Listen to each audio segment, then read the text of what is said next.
Quel est le principal facteur, vecteur du niveau de fonctionnement actuel dans le réseau scolaire? Imagine-toi donc que c'est le parent et plus souvent qu'autrement la mère. Les parents mènent les réseaux scolaires. Ce ne sont pas les enseignantes qui mènent, les Ça, c'est parents. peut-être une différence, hein? Mais là, je suis dans le préjugé parce que je ne connais pas ça tant que ça, là. Mais du côté anglophone, ça se peut-tu que les professeurs, ça soit eux autres qui mènent plus que le parent? Ça se pourrait, ça se pourrait.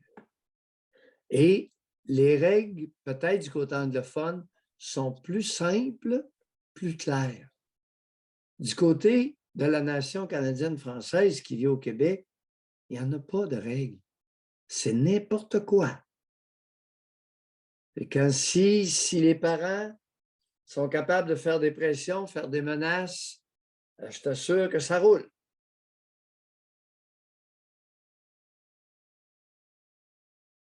Tu sais, Canada anglais, parce que ça m'a amené beaucoup de réflexions, pour vrai. Je me dis, c'était quoi le problème? Mais des matriarches, il y en a dans le Canada anglais autant. Des 1,6 enfants par famille, c'est une moyenne canadienne, pas juste au Québec. Fait que d'après moi, c'est dans le programme scolaire qu'il y a une différence. Vous savez, Ou on jase.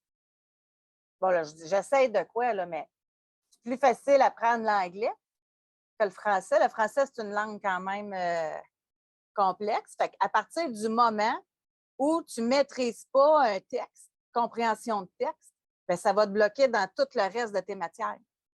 Si tu ne comprends pas un texte en géo, en histoire, en même temps, de la compréhension de texte, que ce soit en français ou en anglais, c'est de la compréhension de texte. C'est la grammaire qui est différente au niveau de la langue. pour avoir fait mes études de spécialisation en psychiatrie en milieu anglophone à McGill, et j'ai été 3 ans auparavant à l'Université de Dalhousie d'Halifax, dans les Forces armées canadiennes. La différence culturelle est énorme. La différence culturelle est énorme entre les mères québécoises et les mères canadiennes. La mère québécoise, là, elle a en général une maudite grande gueule. Puis quand je dis une maudite grande gueule, là, puis souvent avec une langue sale, c'est pas rare. Beaucoup moins chez les anglophones, c'est plus ordonné, tu sais, semblant de respect. J'ai bien dit un semblant.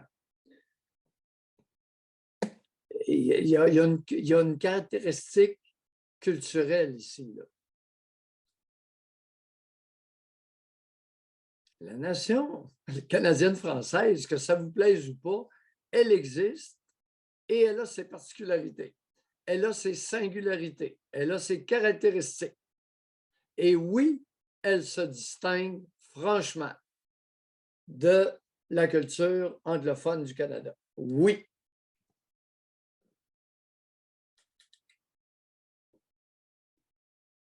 Alors, on va commencer par se regarder tranquillement. Et c'est très interpellant. Alors, comment la moyenne des mères réagissent à un enfant en difficulté scolaire au Québec? Comment les intervenantes? Moi, je suis renversé. Quand j'étudiais à McGill, premier réflexe, un enfant qui a des difficultés scolaires, c'est que tout de suite, on mesurait le quotient intellectuel.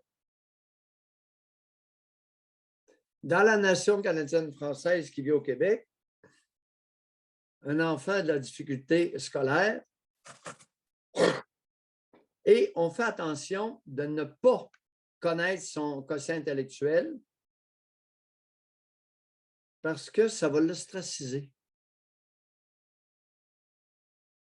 Mieux comprendre quelqu'un, son niveau de difficulté, ça va l'ostraciser. Non. Et les intervenantes embarquent là-dedans. C'est ça qui est catastrophique. Les intervenantes, ce sont des mères, des Canadiennes françaises à l'image des autres mères. Moi, écoutez, pendant 34 ans, j'ai fait de la pédopsychiatrie et c'était rare. Maintenant, il y a plus que ça. Je vois des rapports de jeunes, parce que là, je fais de la psychiatrie à partir de l'âge de 13 ans chez les jeunes. Si tu voyais les charabia d'évaluation de capacité intellectuelle des enfants par des psychologues, mais c'est du n'importe quoi. Sacrément, le quotient intellectuel, c'est un chiffre. Puis si vous pensez que vous allez mettre un chiffre sur la tête de mon enfant, et là, à part, le psychologue, dans bien des cas, m'envoyait le rapport pour que moi, je le dise à la mère et que j'assume les foudres de la mère de son petit pouet. Psychologue, non. Elle a fait son travail, elle a été payée et elle ne veut pas dévoiler le résultat. C'était correct, j'étais toujours d'accord. Alors, moi, j'informais la mère, ah ben, si bol. Hey, là, ça partait. Là, ça partait la grande gueule puis la langue sale. Pas capable d'accepter. La Canadienne française, en général, n'est pas capable d'accepter les limites de son enfant. Oublie ça. C'est avec de l'amour, il va être le meilleur de la classe. Allô, la calotte? Je ne peux pas vous estimer parce que je pense que vous avez raison. Je comprends, ça fait 43 ans que je suis dans la poutine. 43 et demi. Hey, j'en ai-tu vu? Il y a une autre affaire aussi. Pourquoi Oui. que notre système d'éducation, système de santé, Dominique Moret de l'émission Moret Live à Radio X a publié de quoi sur sa page Facebook?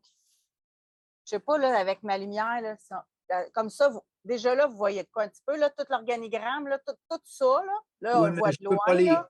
Ouais, mais vous voyez là, tout le graphique, tout ça. Oui. Savez-vous c'est quoi ça? Non. Ça, là, c'est l'univers de la négociation au gouvernement du Québec. Dans le ministère de la Santé et des Services sociaux, 48 conventions collectives, 38 tables de négociation, total des effectifs, 360 692. Ministère de la Santé, 23 conventions de l'éducation, ministère de l'Éducation, 23 conventions collectives, 20 tables de négociation, total des effectifs, 211 479. Il y a un comité patronal de négociation pour les centres de services scolaires francophones, pour la commission scolaire CRI, pour les commissions scolaires anglophones, pour les... Là, dans chacune, là, de tous les syndicats... José, pourquoi faire simple quand on peut faire compliqué? C'est une même en Ontario, c'est une même en Colombie-Britannique, c'est une même en Saskatchewan. Non, oublie ça. Oublie ça. Pour avoir vécu 3 ans en fac, non. Non, c'est beaucoup plus simple, beaucoup plus clair. Non, les Britanniques, c'est pragmatique. Leur culture est influencée par le Royaume-Uni. Je ne vous dis pas que c'est parfait. Ils sont intolérants? Oui. Ils sont intolérants aux différences. Bon, entre adultes. Mais par contre, c'est beaucoup plus clair, c'est précis et plus efficace.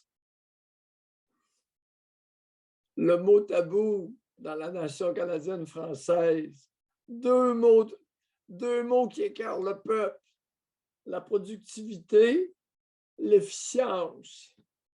Oh, l'efficience, ça passe pas, José. Non. Non, là, non. Moi, je veux bien compter le nombre de bâtons d'allumettes que j'ai fait dans ma journée. Mais le nombre de pas que j'ai fait pour produire ce nombre-là, ah ben là, si tu penses que tu vas m'écœurer à ce point-là, là, non. l'efficience, l'énergie que vous mettez pour obtenir un résultat. Oh ben là, ben you, hey, hey. Alors que au Canada, mais ça, c'est en partant, là. Productivité, même dans les sphères de biens et services, et l'efficience. Quelle énergie ai-je dû déployer afin d'amener ma classe du niveau A au niveau B? Ah, regardons ça. Et exercice de l'enseignant, pas du ministère. L'efficience. Maudit mot écœurant qui nous vient des espèces de pragmatiques anglais. Maudit trace. Ils sont travaillants, tu sais. Ils sont travaillants, puis tout en étant travaillants, c'est important de calculer ses pas, c'est-à-dire calculer l'énergie qu'on a mis pour obtenir tel niveau de production, de productivité.